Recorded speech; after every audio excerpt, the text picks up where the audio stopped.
Welcome back to Missing. I am Tim here today with Lance. Lance, how are you today? I'm doing fantastic today, Tim. We got such a really disturbing story that we're telling in this particular episode. We have a guest on who did a great job bringing the story to the public light in a documentary that he made with such care and detail and compassion. I can't wait for people to be introduced to this multi-part documentary. Super talented filmmaker. But Tim, before we get into all of that, how are you today? Doing great over here. Thanks a lot for asking. And yeah, in this conversation, we have an interview with filmmaker Michael Beyer. Not Michael Bay from Armageddon, but Michael Beyer, who directed this 3-part documentary called Vanished, the Heather Elvis Case. And Heather Elvis went missing in 2013 from Myrtle Beach, South Carolina.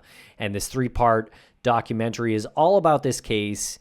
It is a fascinating story, and it is a well-made documentary. Some of our friends like John Lorden are involved in the story a little bit because I believe he covered the case, and there are some really interesting online elements that develop in the aftermath of Heather's disappearance that I think a lot of our listeners would be interested in.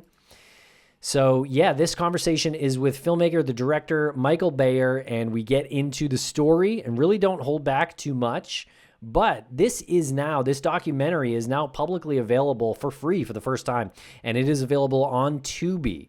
So you can go to Tubi and you can find Vanished, the Heather Elvis Case, and there is a link in the show notes as well. And you can learn more about the filmmaker, Michael Beyer, who, personally speaking, I would take him over Michael Bay because you just know what you get with Michael Bay. With Michael Beyer, there's a little bit of mystery there, so I like that. He's a little bit more nuanced than Michael Bay. But you can go to the website vanishedfilm.com, and that'll give you more information on Heather Elvis and the film and all of the circumstances that went into this completely tragic and unnecessary event that happened in her life. It's been filling me with these like really unfortunate emotions about the people who perpetrated this. Absolutely horrific, disgusting people. And I'm going to talk more about that in our final thoughts. Yes, and we will be back for final thoughts after the interview. So this is actually going to be broken up into 2 parts. So most of the interview will take place in this episode, and the last third or fourth of the interview will be included in part 2. And then after that will be our final thoughts to speak about our feelings on this documentary and the interview with Michael Beyer. And I'm going to say real quick before we get into this, everybody, we're going to CrimeCon. CrimeCon is in Denver this year, September 5th, 6th, and 7th. It's in Denver, Colorado. We will be there. We will have a session with the great Joseph Scott Morgan. He's got a great show called Body Bags. He is a scholar of applied forensics at Jacksonville State University, and might I say, a distinguished one at that. So we are going to be speaking with him about this phenomenon that's the New England serial killer, these rumors that have been swirling about. So it's going to be a great session, and you could get 10% off, Tim. You could, if you weren't going already as a member of this session, you could get 10% off as well, but everyone else can too. Go to crimecon.com for your standard badge, 10% off. Use code Crawlspace, all one word. Yes, and Joseph Scott Morgan, a very relevant person to speak with when we're talking about this New England serial killer case, because there are a lot of undetermined deaths, and Joseph Scott Morgan is a death investigator, Lance. And I listened to his episode of Body Bags yesterday that spoke about Jeffrey Epstein's death. Oh, yes. And I would highly recommend checking that out because I don't think Joseph Scott Morgan thinks that his death was very clear. Check out the episode. Very interesting stuff. I really want to talk to Mr. Morgan about that. Let's get him on. Obviously, it's a very relevant story these days. All right, Lance. Also, last announcement here. Yes. Just want to mention that we've got a premium service now. You can subscribe to Missing Premium on Apple Podcasts. You can become a member on YouTube, and you can click right through to either Patreon or Supercast right through our Spotify link there on the Missing show page. And you can show your support. You will get bonus episodes. You may get some early releases if you subscribe on YouTube or Apple Podcasts, and you will get everything ad-free. So definitely check out Missing Premium. It's very reasonably priced, and I think you'll love it. Yeah, and we're going to put together some other material that you can get there, just, especially part of being a subscriber. You mentioned the bonus show. Bonus show is great. We peel back the onion. We peel back the layers a little bit on our personal lives, as well as talk about some of the episodes that stood out to us over the past week or so. So really a little less like super heavy true crime and a little bit more of a conversation. And sometimes we do them live, too. So fantastic. And no matter where you listen, no matter what platform you want to get subscription service, it's out there. YouTube, Patreon, Supercast, Apple, any one of them. All right, everyone. We are going to break quick for commercial here, and we'll be right back with filmmaker Michael Beyer to speak about the disappearance of Heather Elvis.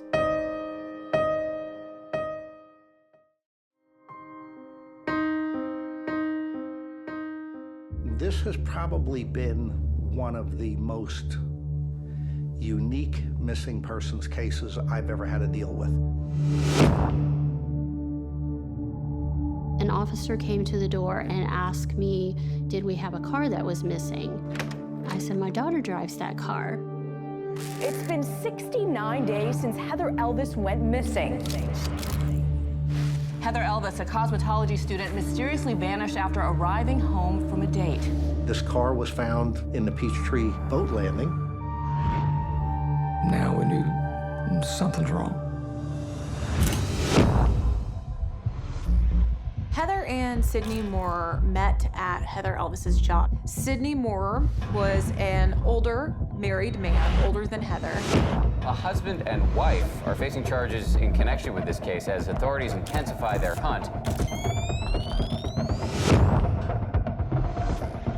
The disappearance of Heather Elvis has probably changed the face of missing persons investigations forever, thanks in large part to social media.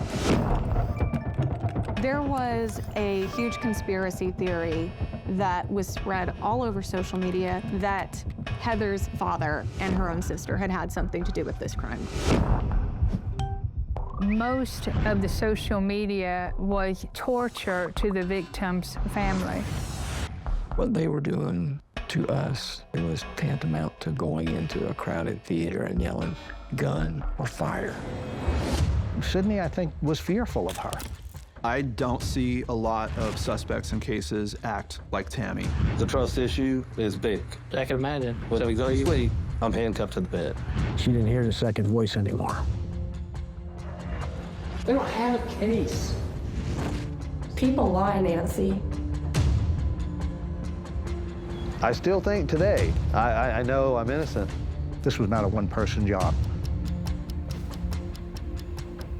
She might actually be out there somewhere. I need to find her if she is.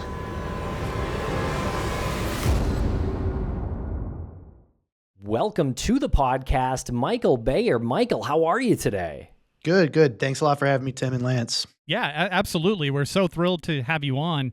The docu-series that you shared with us is fascinating. The case itself, the story is tragic and really all-consuming. Once you start watching this docu-series, it's really tough to put it in another spot so you can go do something else. I was trying to do some work and have it on in the background, and that's not a thing with this docu-series. You don't just have it on in the background and kind of half pay attention to it. It grabs you. So well done on that. Cool. But there are some people that don't know who you are. Could you fill in the listeners as to a little bit about yourself and your background? Yeah, my name is Michael Beyer. I just started a new production company called True Case Films, and we're actually going to specialize in making these investigative documentaries. We have another one actually that we're in post-production on right now that we finished all the interviews with. And also we're going to start doing this raw interviews on our YouTube channel as well with different crime stories and from police and victims and stuff like that. I personally worked in production for 7 years doing commercials and explainer videos. So it's kind of how I got my background in storytelling. And then my brother is a criminal defense attorney, And I started out just kind of always helping him with his marketing and doing this and doing that. And then I got further and further into it. And I kind of also started a marketing and consulting company for lawyers. A lot of them are criminal defense. So that's kind of how I got into law. And then I said, well, why don't I combine these two together and start doing investigative documentaries? And I reached out and to an investigative journalist, Summer Dash, for this one to do the first one. And then it just kind of went from there. That's an incredible background. The work that you did for lawyers was a marketing position, or started as marketing, and just I had to learn law. So I had to learn. I mean, I got interested in it. My brother's a criminal defense lawyer, so we go over his trials and this and that, and that's how I kind of really got into the law part of it. And it's very important. You have to have that background if you're going to make this type of content, because otherwise you just don't know what to look out for. Yeah, and you don't know what to say and what to not say. If it's right or wrong, it doesn't matter really, because you could say something that could be detrimental in an investigation. Right, or just understanding a case and law and how that works. Because you can see in Vanished, a big part of it was the court proceedings, the trials. And, I had to watch all those trials and know what to look out for. So that background helped. Right. And how long did it take you to make the docuseries? Ooh. It was, I spent a lot of time editing this one. There was just so much information. There's so many records to go through, so many news clips, the trials. There was 3 trials. So Sidney Moore actually had, the first trial was a mistrial. So he had a retrial, and then you kind of had to compare the two. So it was a very in-depth case, and I wanted to really dig deeper into it. And then also setting up the interviews. I mean, it's not something you just call someone up and say, I'm in town. Let's talk about a very, very sensitive topic. You have to gain their trust. You have to, it takes some time to eventually say, hey, look, I want to do this. So that took time as well. How did it come together where you had such great access, where you spoke with Heather's family, law enforcement, lawyers, Heather's friends? So I reached out to Summer Dash, who was a reporter for a local news station in Myrtle Beach. And I asked her, I said, hey, do you want to co-produce this with me? And she said, yeah, and I mean, she thought about it. Obviously she looked and said, what is your objective here? What kind of angle are you trying to take? I know the family's very sensitive about this topic, and she was close to him because she interviewed him a lot. And then she said, sure, let's do it. And also she had a very good relationship with Jimmy Richardson, who was the solicitor, an amazing guy. I mean, just amazing man. He did an excellent job in this case, but and he does an excellent job for Horry County as well. But so she knew him, and he opened the door. He was the one who really, really opened the door, because without his wanting to be part of this, I don't think the police would have wanted to be part of it. The other prosecutors would have been part of it. I don't think even the family probably wouldn't have been wanted to be part of it. So he was kind of the one that really, really was like, okay, let's do this.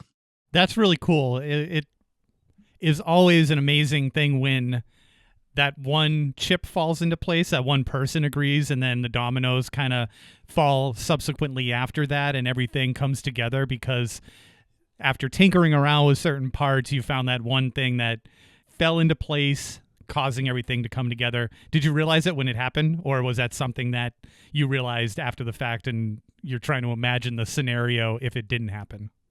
Yeah, I mean, I think once Jimmy Richardson's like, yeah, let's do this, and then he also had Nancy Livesay and Chris Helms, the 2 prosecutors on the case. I said, okay, this is a big part of it. And then also Peter Sestier, who was one of the lead, investigators on it, or he was the lieutenant higher up on the case. Once he was like, yeah, Jimmy Richardson, I talked to him, so then, and then obviously Summer had a good relationship with the family, and I think that really helped as well. So it was this was, and that's another thing about documentary filmmaking. And I've spoken to other documentary filmmakers. That is one of the biggest challenges in this making these things. I mean, you have to have access to certain people, otherwise it doesn't work. One person doesn't want to do it, it's not going to be as good. You can still do it with a few main people, but when you have everyone together telling the story, it makes it that much better. Tell us about how you're releasing this docuseries. So we started out by releasing it on Amazon, Apple, and YouTube, and it's something that it's foreign to a lot of people now in the streaming world, but it's something that someone has to purchase in order to watch. It was bigger, I think, 10 years ago. A lot more people purchase content, but now with Netflix and all these other streaming services, people are used to watching it for free, which is fine. We had a window for people who wanted to purchase it early, support us as filmmakers, independent filmmakers, and a lot of people did, which I'm very, very appreciative of for everyone who did go out and watch it and buy it. But it will be on Tubi, July 18th. And a lot of people, I don't know if you see what's kind of going on in the world of streaming, but Tubi's a free service and it's ad supported, so we do get paid per stream and stuff like that. But our audience is able to watch it for free as long as they would like to sit through advertisements, commercials, like the old school TV way of doing things. I was just gonna say what I don't know. Going what right this back. Is, but no, yeah, we're going right back. Yep. Hey, if the content's good enough, I will sit through all 100 prescription drug advertisements that seem to take over the streaming services. I'll give myself some I don't know. What's a big one now? Tremfya. Open up your phone while they're, Skyrizi. right. Yeah. Yeah. And we'll be right back after a quick word from our sponsors. Thanks to our sponsors, and now we're back to the program. All right, so let's talk a little bit about the case. Tell us who was Heather Elvis? So she was a 20-year-old who went missing from Myrtle Beach, and she was involved in a love triangle, you could say, was with a married man who was older. His name was Sidney Moore, and his wife was Tammy Moore. And once she disappeared, they became the prime suspects in the case. Now, this story has been covered before. It was on Investigation Discovery. I think Dateline did 2 episodes on it. So the actual story itself, I think, with the love triangle and everything, it's been covered many times. But one thing that we wanted to dig deeper in with this documentary is how social media played a role in the investigation, in how the public perceived the case. And I think it was very important because this case happened around 2013, 2014. This is right when Facebook was kind of, when iPhones were combining together and more people were starting to chat about cases. I think this phenomenon, as we've seen with the Karen Reed case, as we've seen with, I think I just saw one about Bam Margera, the guy from Jackass, and how this social media played into his conservatorship and all these conspiracy theories. So it's starting, people are starting to become more aware of how social media influences cases now. And it's a huge part of it. I think I was listening to this one lawyer during the Karen Reed case just happened, and he's just like, maybe people who are involved in any case are gonna have to have a PR team or, really worry about what's going on online. So this case was one of the first ones where social media really, really took investigators by surprise, and it just harassment and conspiracy theories and how it was used, as we've seen play out years after, it's become a theme. But that was one of the main things that we investigated. And it's an amazing story. I think that we still don't know where Heather is. So bringing awareness to that story is very important. The family is still would like to know, would like to have answers. So there's multiple things going on here. Can we just get into a little bit more of Heather's circumstances and her family life and how she met Sidney? Yeah, she worked at this restaurant called the Tilted Kilt. It's I don't know if it's still around. I don't know if that location's still around, but it's one of these restaurants where it's kind of like Hooters.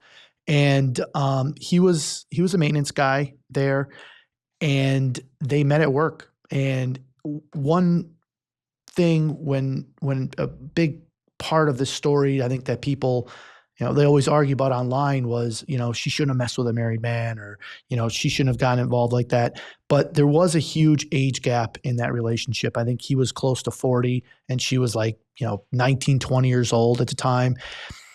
So say what you want, but she was very young. I think she did not really understand kind of the dynamics of of Sydney Moore and his relationship and everything else. And he also said, hey, look, my wife is okay with this. It was an open marriage. This isn't a big deal. I'm going to leave my wife at some time. And this is according to her roommate, who we interviewed in the documentary, and she talks about that part of it. But that's how that relationship came to be. You have some really good reenactments in your docuseries, and you have very good performances from your actors who are portraying these characters. If I were enlisted to play Sydney, I'd want to take a shower every single day. Like, that is a disgusting person. I'm just giving you my initial feelings on this individual, and his wife, of course, we'll get to, but was there ever a time when you and the actors would get together and talk to each other and say, I can't believe that they were blaming her in some way as a 19-year-old and not looking at this like horrible 40-year-old who knows what they're doing, understands he's working at the Tilted Kilt, like he's surrounded by all of these young women with the uniform, like you said, it's like a Hooters, only they're wearing kilts. I mean, he's just preying on them. She happened to be the one that he reeled in. Like, I'm sorry, I'm going on a rant, but did that affect the actors at all? Did you guys talk about that? It's interesting. The guy who played Sydney Moore, even I was talking to other people that were involved in the case, and they kept pointing out how much he looked like him, and it was like, nicest guy you ever meet. I mean, he lives, actually, I see him all the time running on the beach. So I bump into him all the time. He's like, how things going, and he looks just like Sydney Moore. It's crazy, so yeah, I mean, he's a sweetheart. He's the nicest guy for me. I mean, completely looks like him, but does not act like him. I mean, everyone, especially the girl who played Heather Elvis, said the same thing. I mean, she's young herself, and I think everyone thought that, the disgusting people, just anybody who preys on a young girl like that and knows what risk he's putting her at because he knows who his wife is. That's another part of it. And I don't know his background, if this is something that he did in the past. I've heard things. I mean, I don't want to say I didn't investigate that myself, but I mean, obviously when I'm in Myrtle Beach recording this, people are telling me a lot of things about him. I don't know what's true. These are rumors and hearsay, but who knows if this is, the first time he did this or he did this in the past, if this is his thing. But I mean, he does know his wife's temperament and what type of risk he's putting these people at. And like you said, I mean, she's 19, she's not 30 years old. I mean, she's too young to even understand, even get an inkling of understanding the situation. I'm sorry, 20. I think she went 20 at the time she went missing. But still, that's almost a teenager. I mean, if in my books, way too young. Yeah, absolutely. Now, her car was left behind. Can you tell us about the circumstances in which her car was found and then the investigation really began? Yeah, they found her car at this place called the Peachtree Boat Landing. It's kind of a remote area. I went out there multiple times while I was filming. You see people kind of going there to be out of the eye of the public. I don't know what they're doing, but even when we're sitting there, just random people will come in there and they see we're there and then they turn right around. So, I mean, it's one of those places that's just out of sight, and it is a remote area. So it's your Myrtle Beach is a tourist area. You have a lot of people, especially in the summer. So when you go back up to Sockasty where this happened, it's a lot more remote. It wasn't Myrtle Beach. So it was one of those places where it's a little eerie when you're over there, especially at night when we were doing some B-roll footage, filming some B-roll footage. That's where they found her car. And then after that, the story unfolded, and they found out through her roommate and phone records and stuff like that these were the phone calls that were last made. And then they started putting the pieces together for the investigation. Can you tell us a little bit more about what you consider to be the inciting incident here with Heather and the relationship between her and Sydney, as far as when it escalated and the decision was made to do something about it? There's speculation that she might have been pregnant, and that's something that came up around that time. There was also a thing when he was on the night she went missing, he was buying a pregnancy test. So we don't know what that was used for. I mean, he never testified in court, but there was that speculation and a big part of the motive in the case. So that was it. And then also his wife, when she found out, there was a little bit of a back and forth between her and Heather, then, kind of ended. So it kind of makes you wonder, why did they reengage or what was going on there? It makes you wonder. Yeah. And can we talk a little bit about Tammy, Sydney's wife? So what was she like? And then what happened when she found out about Heather and Sydney?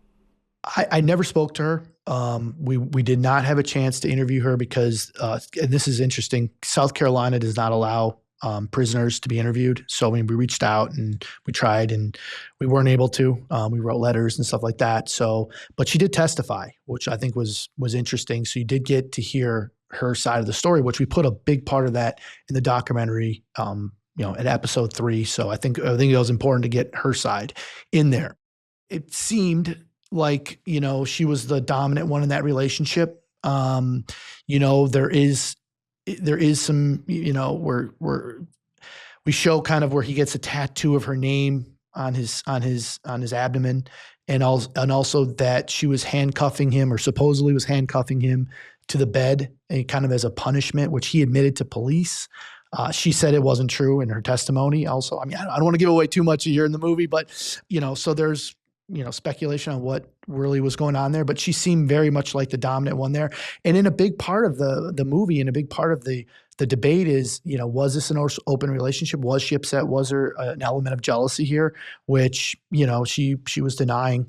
But when you look at the circumstances and the evidence, maybe someone could come to a different conclusion. And we showed that in the film, those aspects of it. Yeah. Her behavior when she was testifying at the trial was so arrogant and condescending towards the prosecution. And I really am curious if there was anything that was said to you off camera about how she came across when she was being questioned on the stand, because it seemed like she just sunk herself. I think a big mistake was testifying.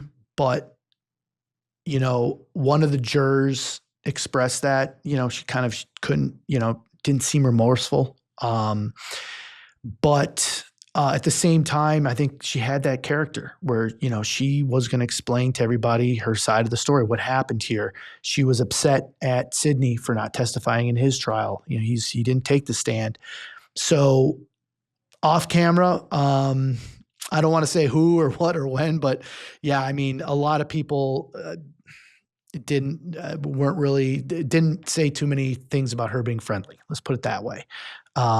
So, and not only that, just how she acted throughout the whole investigation. Was she being cooperative? If she really was concerned, like she said later that, she wants to find Heather and this and that and the other thing, why wasn't she more cooperative and being nicer to people, online and stuff like that. So. Yeah. And you're bringing up the online and, being nicer to people online. Tim and I are very familiar with that whole twisted environment. It's a gross swamp that a lot of people exist in. And that term troll, we learned about that many, many years ago. And it's so hard to wrap your head around why somebody does this psychological thing that they do. And a lot of our listeners know what it is, but can you explain some of that happened in Heather's story? Yeah. I think in this situation, and that's another thing. When I was talking to the family and talking to people involved in the case, I really didn't understand it. It's like, who are these people? How did they kind of group together? How do they work as a group? Like, who's leading the group and what's their motives and stuff like that? I think it's multifaceted. You have Tammy Moore, who's obviously very invested in the people to think that she's innocent and that someone else did it because she doesn't want to be, she's the one being investigated and prosecuted for the crime, and she's trying to show that she's innocent. And then you also, who are these out-of-state trolls and people who just want to get attention or pushing her theories and kind of riling everything up. And everyone jumps on. Now, I will say this.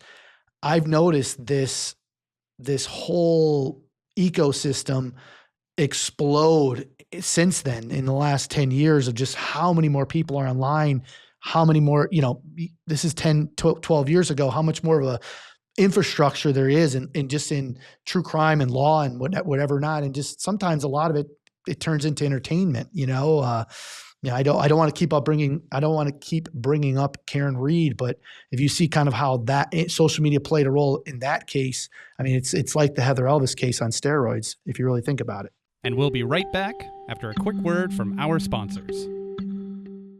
Thanks to our sponsors, and now we're back to the program. Yeah, me and Lance were talking before we started recording too about how there really probably isn't an appropriate amount of research done on this phenomenon yet, and this sort of topic gets political too when we talk about the last 3 presidential elections. I think before that time period, you wouldn't have believed that the internet could have that kind of hold over people.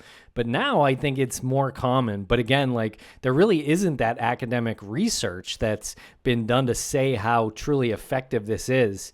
And certainly it's a tactic that, people who know what happened in these cases will do. And it's quite amazing, quite shocking.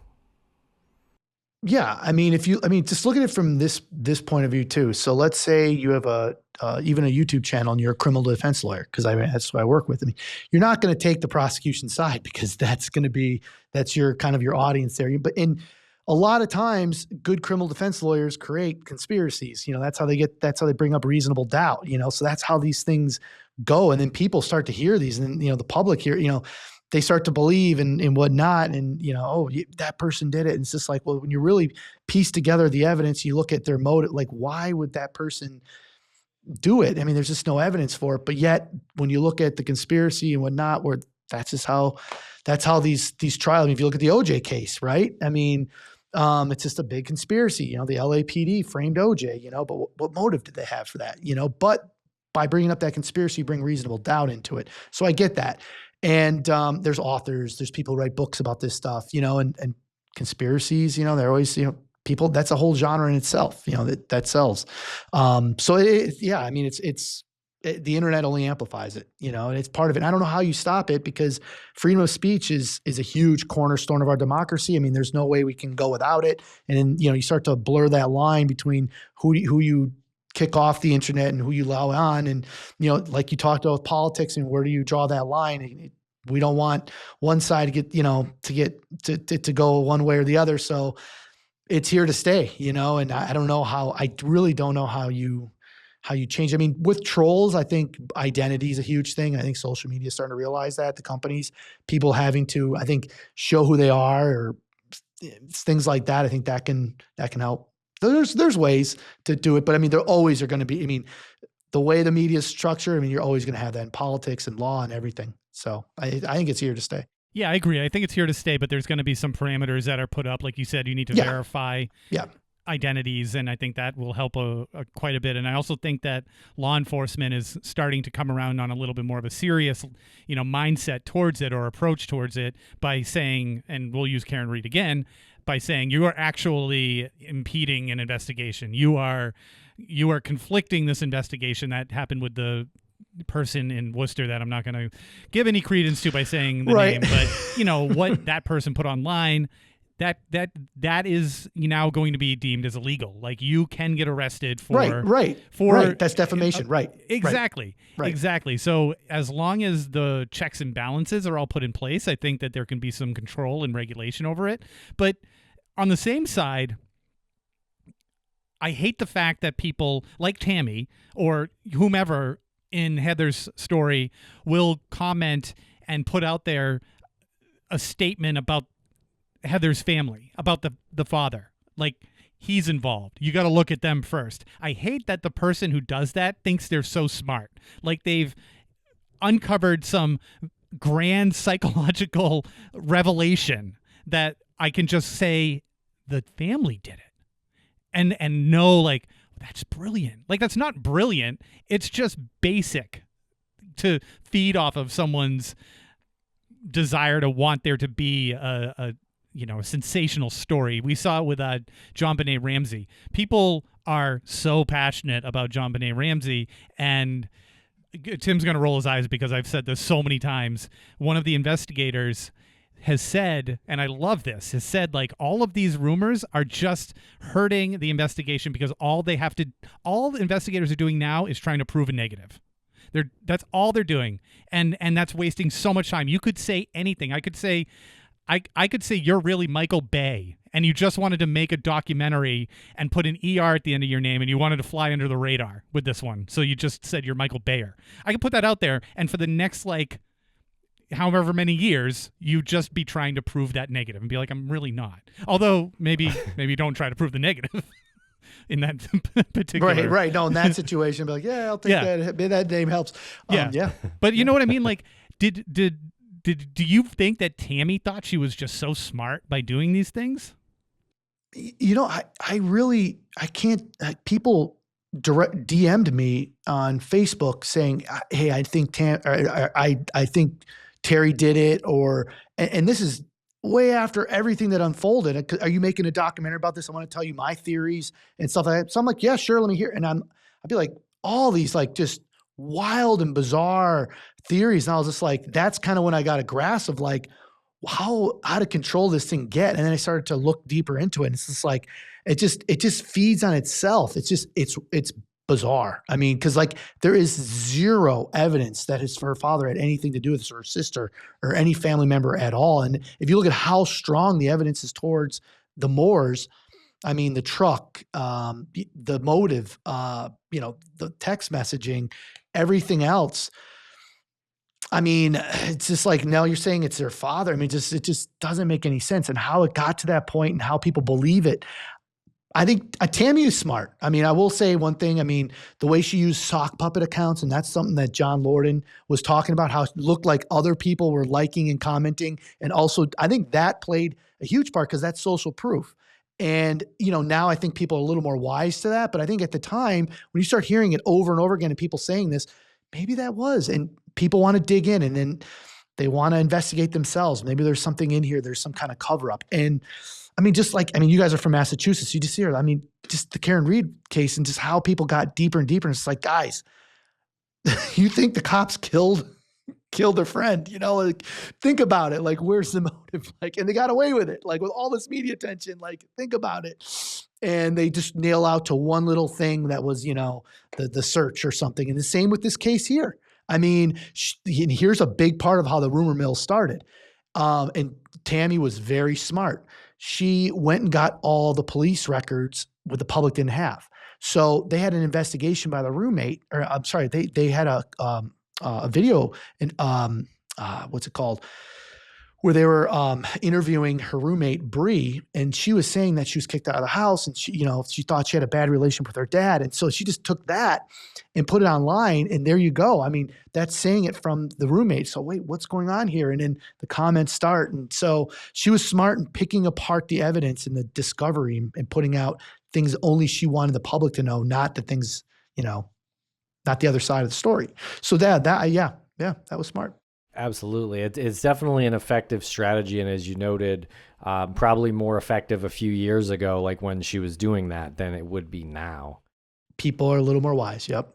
Yeah. And it was nice to see John Lorden on there help us sort of get a feel for all that. Yep. I don't see a lot of suspects in cases act like Tammy acted in this case.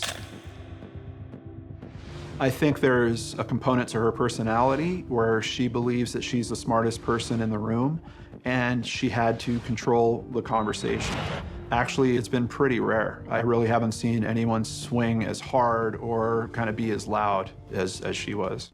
Now, what was there one social media site that people gravitated towards for these rumors more than others? I think at the time, Twitter and Facebook were the big ones. You didn't have Instagram. YouTube probably, but I think Facebook and Twitter were probably your two biggest at that time. Now Facebook is, not what it used to be. You have all the TikTok and everything else. So now tell us about the stalking of Heather, because it seemed like Sydney and Tammy too. They were both stalking Heather before she went missing. Can you tell us about that? Yeah, I mean, think about it. You're 40-year-olds and you're sitting here stalking a teenager almost, it's just, it's sick. I think they would hide out by her work. There was a point where she came into work with a black eye. That's from her roommate who worked over with her at the Tilted Kilt. I don't think she ever admitted to what happened there, but if that had something to do with the stalking or what they were getting in what they were going to eventually do. So yeah, it went on for a little bit before she disappeared. And the police were able to use cell phone data, the pinging of the cell phone, and that's in the who's the guy out in Idaho that they just got Koberger. Yep, they were able to use the cell phone pinging, and I think that's a huge way where police can really piece things together because they know that, hey, look, why is Heather here and you're here? If you look at the two cell phone datas, you know, why are you? They can trace kind of the movements and everything like that. So that's another big, you know, piece of evidence that, hey, these people probably had something to do with it. Why were their phones following her around? For sure. Yeah, I think that's quite a big clue, in my opinion. Huge. Yeah. And if you look at the Kohlberger situation, I don't know if they'd been able to get him if it wasn't for the cell phone, or at least, you know, obviously he had one other person in there. But I mean, if you look back at Ted Bundy, and I think that's who Kohlberger reminds me of, he probably would have kept doing this as, you know, a serial killer. And how do you imagine if you had Ted Bundy's cell phone? You know, you would have gotten him a lot quicker. That's an interesting thought experiment. I never thought about that. Like, what if Ted Bundy had a cell phone? What if the Zodiac had a cell phone? That's an interesting thought experiment. Or their cars had GPS. I'm telling you, Kohlberger would have been a cell. Look, I'm just saying what I don't know, maybe, but just kind of just seeing how he had no motive to do this. It was kind of like a thrill to him. Why wouldn't he just do this over and over again? You know, was this just his first killing, you know? So. All right, that's part 1. We will be back tomorrow with part 2 of the interview with Michael Beyer and Lance and I's final thoughts. Thanks a lot for listening.